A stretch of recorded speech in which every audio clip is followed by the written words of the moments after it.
एक बात विचारणीय है कि ज्ञान वैराग्य वृद्धि क्यों हो गए थे। तो बड़ा सुंदर संतों ने भाव दिया और कहा, महाराज लोगों के हृदय में भक्ति तो बहुत है, पर भक्ति होने के साथ साथ ज्ञान नहीं है। और जब भक्ति है और जब ज्ञान नहीं है, तो जब ज्ञान नहीं तो बगैर ज्ञान के वैराग्य तो हो ही नहीं सकता।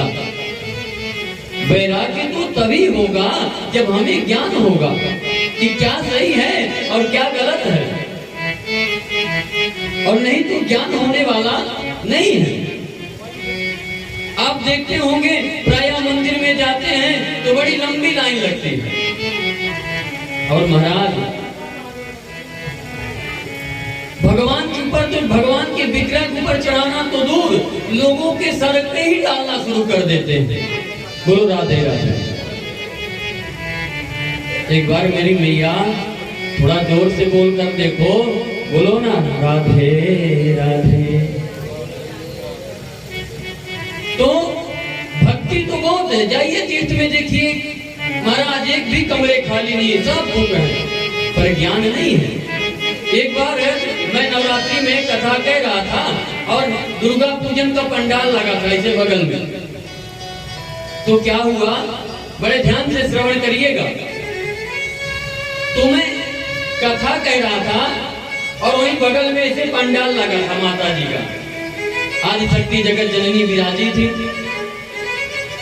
तो मैंने क्या देखा कि मैं देखा कि दुर्गा माँ की जो मूर्ति थी उसके बगल में जो महिषासुर का जो फोटो बनी होती है ना, जो माँ का भाला लेकर के उसके जो तो वक्षस्थल पर मारती है, आपने सभी ने चित्र देखा होगा।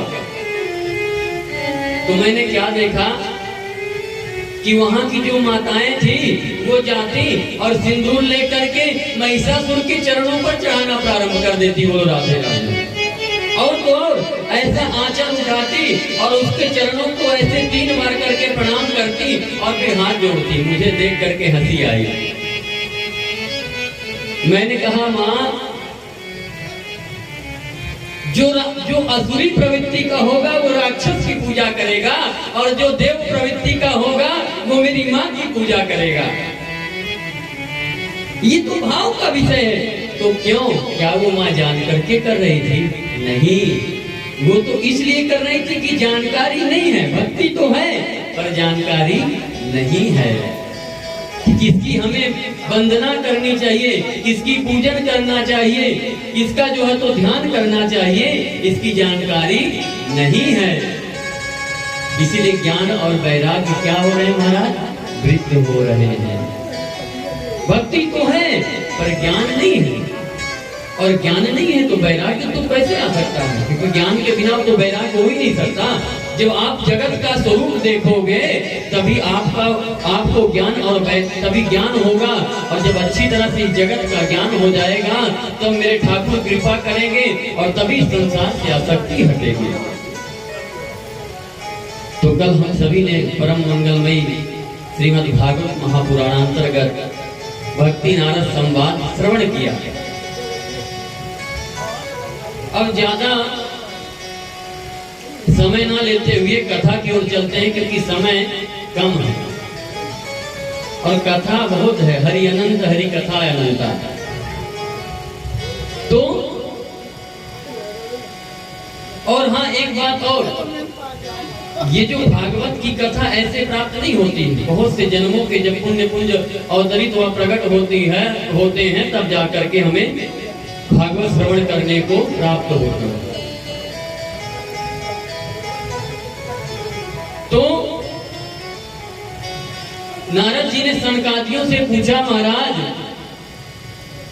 क्या भागवत श्रवण करके भक्ति और ज्ञान वैराग्य का ही कल्याण होता है, अथवा पापियों के पापों का भी शोधन होता है?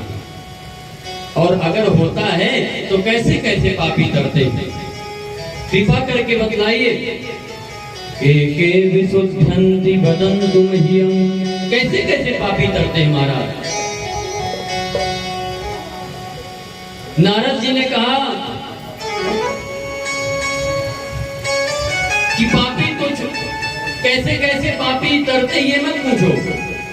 मैं तो कहता हूं तो जो जीवन भर पापाचार, अत्याचार, भ्रष्टाचार नहीं अपने जीवन को समाप्त कर दिया हो, अगर वो भी इस परम मंगलमयी भागवत कथा को श्रवण कर लेता है तो परम पावन हो जाता है। ये मानवा पाप कृतास्तु सर्वदा सदा दुराचार्यरता विमार्गा क्रोधाग्निदग्धा कुटिलास्य कामिनः सप्ताहयज्ञेन कलौ पुनन्दिते। जो जीवन भर पाप में जिसकी वृत्ति बनी रही, क्रोधाग्निदग्धा कुटिलस्य कामिना, कुटिल हो, कामी हो और निरंतर क्रोध की अग्नि में जल रहा हो, ऐसा पापी भी अगर भागवत सप्ताह विधि को श्रवण कर लेता है तो परम पुनीत हो जाता है। नारद जी ने कहा, वाह महाराज गजब कर दिया है आपने, ऐसा कभी हुआ भी है या तो आप ऐसे बातें बना रहे हैं? अगर है तो कोई प्रमाण दीजिए, तब तो हम माने कि ऐसा हुआ है। आप कह रहे हैं कि जिसने पाप किया, भ्रष्टाचार किया, वो भी तर जाता है। तब नारद जी से सनत कुमार कहते हैं कि हे नारद, हम तुम्हें एक इतिहास की कथा सुनाते हैं। अत्र ते कीर्तिस्याम इतिहासं पुरातनम् यस्य श्रवण मात्रेण पापहानि प्रजायते। हम तुम्हें एक ऐसे इतिहास की कथा सुनाते हैं जिसको श्रवण करने से पापों का नाश होता है। तुंगभद्रा नदी के किनारे एक पंडित जी रहते थे जिनका नाम था आत्मदेव। और महाराज इनके बारे में कहा जाता द्वितीय भास्कर, महाराज परम विद्वान विद्या भास्कर कहा जाता था इन्हें। पंडित जी बड़े सीधे साधे, बड़े विद्वान। पर महाराज पंडितानी कैसी थी? तो बोले, लोक वार्ता रता क्रूरा प्रायसो बहुजल्पिका सुराचा गृहकृत्येषु कृपणा कलह प्रिय। पंडित जी महाराज बड़े सीधे साधे, पर महाराज पंडिताइन जब तक पड़ोसी से लाठी चार्ज न कर ले तब तक भोजन हजम नहीं होता था। बोलो राधे राधे। हाँ, भयंकर झगड़ा हुआ, जिसकी झगड़े में ही मृत्यु बन गई। जब तक दो चार लोगों से झगड़ा न कर ले तब तक उसको भोजन ही हजम नहीं होता। और महाराज अक्सर आप देखे होंगे कि पंडित जी बड़े सीधे होते हैं पर पंडिताएं थोड़ा टेढ़ी होती है। बोलो राधे राधे। एक पंडित जी थे, उनका विवाह हुआ और विवाह हुआ तो पंडित जी आए, पंडित जी की शादी होकर के आई, पंडिताइन घर आई। पंडित जी बड़े प्रसन्न हुए। अब महाराज पंडित जी अगर पंडिताइन को कुछ कहें कि सुनो देवी, आज भोजन में ना तुम खीर बनाना। क्यों बनाऊंगी खीर? बड़े आए खीर खाने वाले। आज तो खीर नहीं, आज तो मैं खिचड़ी बनाऊंगी। बोलो राधे राधे। ऐसे बोले, कहे कोई खीरू नहीं। कहे महाराज आज मालपुआ बनाना। तो कहे बड़े आए मालपुआ खाने वाले, हम तो आज उनको दाल का पनीर पिलाएंगे। बोलो राधे राधे। हाँ ऐसे। और तो कोई घर में अगर अतिथि आ जाता तो अगर पंडित जी कहते सुनो देवी इनको भोजन कराना, क्यों भोजन कराएं? पंडित जी समझ गए कि यह उल्टा चलते हैं। सो पंडित जी ने एक युक्ति निकाली। क्या? पंडित जी ने सोचा कि जब इसको कहता हूँ तो उल्टे करती है। तो पंडित जी कोई घर में आवे, सुनो देवी ये आ तो गए हैं पर इनको बैठने के लिए बिल्कुल मत कहना। क्यों नहीं कहूंगी, मैं तो इनको बैठाऊंगी। महाराज बैठाती, अच्छा बैठा तो दिया है पर पानी मत पिलाना। क्यों नहीं पिलाऊंगी, अतिथि हैं, बिल्कुल पानी पिलाऊंगी। तो कहा ठीक है, पानी को तो पूछ लिया पर भोजन के लिए बिल्कुल मत पूछना, कहे बड़े आए। क्यों नहीं पूछूंगी, ऐसे पंडित आए उल्टा चले जाए। एक दिन पंडित जी ने देखा तो सोचा कि चल सभी तीर्थराज प्रयाग में गंगा, काशी गंगा नहाने के लिए जा रहे हैं। जैसे हम सभी जाते हैं ना प्रयागराज काशी, तो पंडित जी भी देखे कि पंडित सभी लोग प्रयागराज जा रहे हैं गंगा स्नान के लिए। उन्होंने सोचा कि अगर पंडिताइन से कहूंगा कि चलो देवी गंगा नहा करके आते हैं, तो कहे कि बड़े आए गंगा नहाने वाले, कहीं नहीं जाना हमको, घरे में बैठे रहो।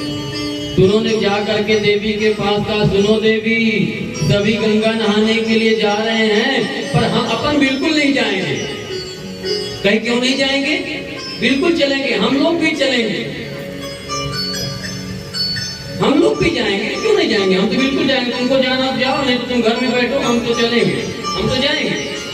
पंडित जी तो यही चाहते थे कि किसी बहाने गंगा नहाने जाए।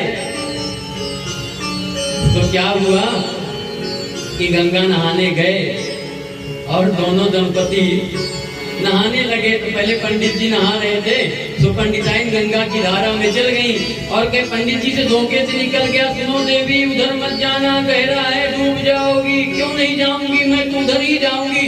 और महाराज गई, डूब गई, बोलो राधे राधे, डूब गई। पंडित जी बेचारे बड़े दुखी हुए। अच्छी थी, भली थी, जैसी भी सही, पर थी तो